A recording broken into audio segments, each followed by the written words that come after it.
नमस्ते दोस्तों, मैं डॉक्टर अर्पिता मिश्रा स्वागत करती हूँ आपका अपने यूट्यूब चैनल निरोग तंत्र में।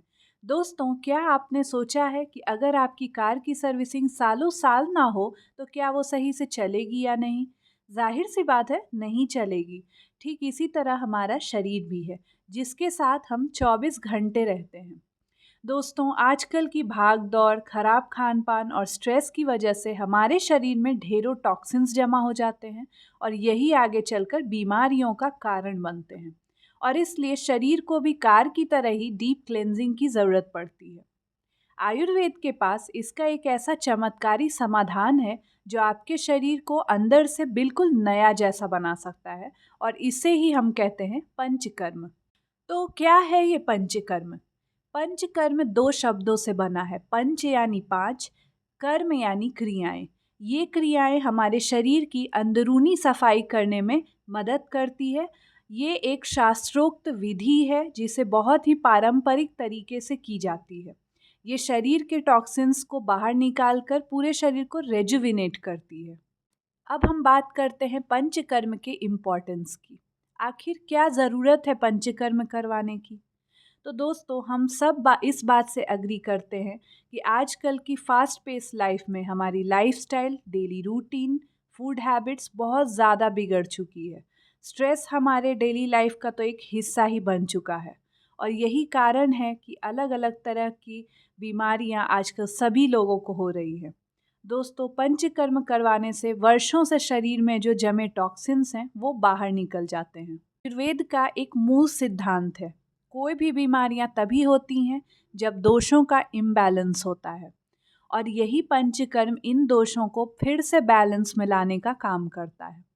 यही नहीं, पंचकर्म के कुछ प्रोसीजर्स ऐसे होते हैं जो तनाव, चिंता और अनिद्रा जैसी समस्याओं से राहत दिलाने में मदद करते हैं।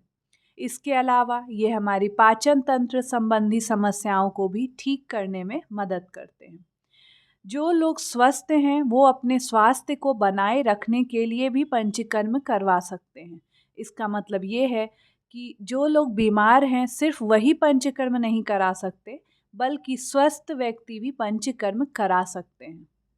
क्रॉनिक डिजीजेस जैसे कि rheumatoid arthritis, osteoarthritis, skin diseases जैसे कि सोरियासिस, विटिलिगो, अर्टिकेरिया, इसके अलावा गायनिक डिसऑर्डर्स जैसे कि पीसीओडी, इनफर्टिलिटी, और बहुत सारे लाइफस्टाइल डिसऑर्डर्स जैसे कि ओबेसिटी, डिसलिपिडीमिया, डायबिटीज़, ऐसे अनेक रोगों में पंचकर्म की अलग अलग थेरेपीज दी जाती हैं। लेकिन सभी लोग पंचकर्म के लिए एलिजिबल नहीं होते हैं।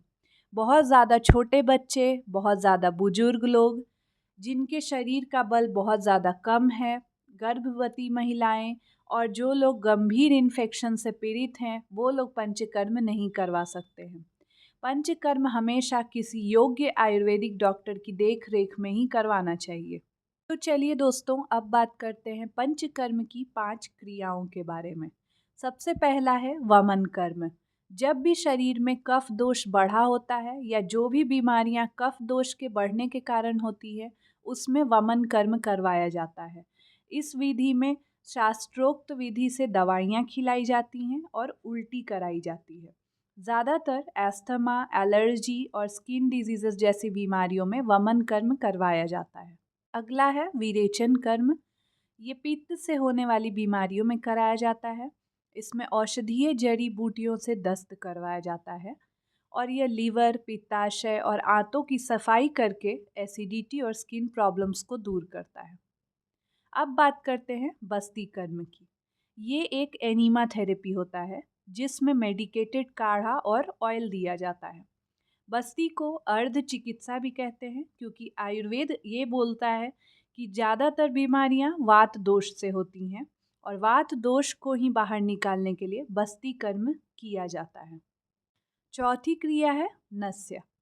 नस्य विधि में मेडिकेटेड ऑयल को नाक के द्वारा अंदर डाला जाता है। कुछ बूंदें डाली जाती हैं जो कि वैद्य डिसाइड करते हैं। ये migraine, sinusitis, hair fall, stress related disorders के लिए रामबाण उपाय है। इसके बाद पांचवी क्रिया है रक्त मोक्षण। इस विधि में शरीर के दूषित रक्त को बाहर निकाला जाता है। इसमें लीच या जोंक की सहायता ली जाती है। बहुत सारे लोग वेन पंक्चरिंग की मदद से भी रक्त को बाहर निकालते हैं। ये गंभीर त्वचा रोग जैसे कि सोरियासिस, एलोपेशिया और अन्य कई ऐसी बीमारियों में उपयोगी होता है। चलिए अब बात करते हैं पंचकर्म के लिए कौन सा सीज़न बेस्ट होता है। वैसे तो जो लोग बीमार हैं वो कभी भी थेरेपीज़ ले सकते हैं, लेकिन स्वस्थ लोगों के लिए कुछ स्पेसिफिक सीज़न होता है जो बेस्ट होता है। जैसे कि वमन कर्म के लिए वसंत ऋतु होता है, जो कि मार्च और अप्रैल के महीने में आता है। विरेचन के लिए शरद ऋतु बेस्ट होता है, जो कि सितंबर और अक्टूबर के महीने में आता है। इसके अलावा बस्ती के लिए वर्षा ऋतु बेस्ट होता है, जो कि जुलाई और अगस्त के महीने में आता है।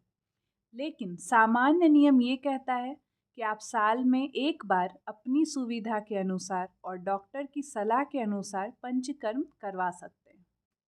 तो दोस्तों, that's all for the video. दी गई जानकारी आपको कैसी लगी कमेंट्स बॉक्स में ज़रूर बताइएगा। वीडियो को लाइक और चैनल को सब्सक्राइब ज़रूर कर दीजिएगा। मिलते हैं अगले वीडियो में, तब तक के लिए राधे राधे।